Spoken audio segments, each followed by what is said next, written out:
Hey everyone! Have you ever looked up at the clouds and wondered, why does rain fall from the sky?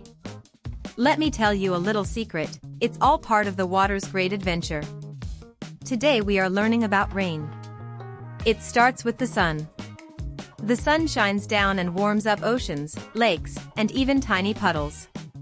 When the water gets warm enough, it changes into an invisible mist called water vapor. Imagine it like water sneaking up into the sky as tiny invisible travelers. These travelers float higher and higher, where the air is cooler. Up there, the water vapor turns back into teeny tiny water drops. They gather together, and that's how clouds are made. But here's the fun part, when the clouds get stuffed full, so heavy they can't hold all the drops anymore, they let go. And what happens? The water falls back down to earth as rain. Rain is super important. It gives us drinking water, helps plants grow, fills up lakes and rivers, and keeps animals alive. Without rain, Earth would be dry and empty.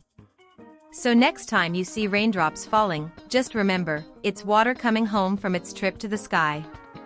Pretty amazing, right? That's all for today, learners. See you next time on BrainFizz.